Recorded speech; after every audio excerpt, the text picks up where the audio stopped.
Power sector की सरकारी company NTPC के शेयरों में कारोबार के दौरान अच्छी खासी तेजी देखी। ये बीएसई पर 431.85 रुपए के दिन के हाईएस्ट लेवल पर पहुंच गया है। एनटीपीसी की subsidiary company NTPC green energy ने बुधवार को 10,000 करोड़ रुपए के आईपीओ के लिए सेबी के पास ड्राफ्ट दाखिल किया। इसके मुताबिक कंपनी केवल नए शेयर जारी करेगी और मौजूदा शेयर होल्डर को कोई हिस्सेदारी नहीं बेचेंगी। यह फाइलिंग ऐसे समय हुई है जब इलेक्ट्रिसिटी मैन्युफैक्चरर कंपनियां ग्रीन एनर्जी पर बड़ा दांव लगा रही हैं। एनटीपीसी ग्रीन एनर्जी का शेयर इस साल का सबसे बड़ा आईपीओ होगा। इस ऑफर का एक हिस्सा कंपनी के एम्प्लॉय के लिए रिजर्व होगा और उन्हें डिस्काउंट भी मिलेगा। इशू का 75% हिस्सा क्यूआईबी के लिए, 15% नॉन इंस्टीट्यूशनल इन्वेस्टर्स और 10% रिटेल इन्वेस्टर्स के लिए होगा। यह आईपीओ इसलिए इम्पोर्टेंट है क्योंकि भारत ने 2030 तक 500 गीगावाट ग्रीन एनर्जी सिक्योर करने का टारगेट रखा है।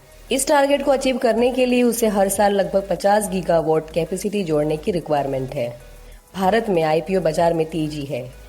इस साल अब तक लगभग 235 कंपनियों ने 8.6 अरब डॉलर से ज्यादा जुटाए हैं। ये पिछले साल जुटाई गई टोटल अमाउंट से ज्यादा है। एनटीपीसी ग्रीन पूरी तरह एनटीपीसी की ऑनरशिप वाली सब्सिडरी कंपनी है। ये ऑपरेशनल इफिशियंसी और पावर जनरेशन के मामले में सरकारी सेक्टर की सबसे बड़ी ग्रीन एनर्जी कंपनी है।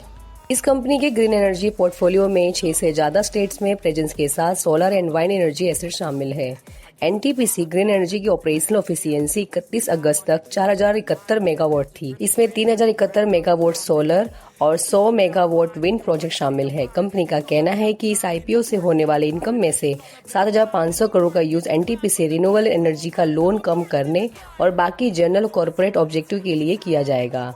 IDBI capital markets, HDFC bank, IILF securities और नुवामा वेल्थ मैनेजमेंट इस इशू के बैंकर हैं। एनटीपीसी ने 30 जून 2024 को क्वार्टर एंडेड के लिए 4,510.98 करोड़ रुपए का स्टैंडअलोन नेट प्रॉफिट रिकॉर्ड किया है, जो पिछले साल की सेम क्वार्टर की कंपैरिजन में 11% ज्यादा है। इस टर्म में कंपनी का रेवेन्यू फ्रॉम ऑपरेशंस 44,419.22 करोड़ रुपए हो गया है।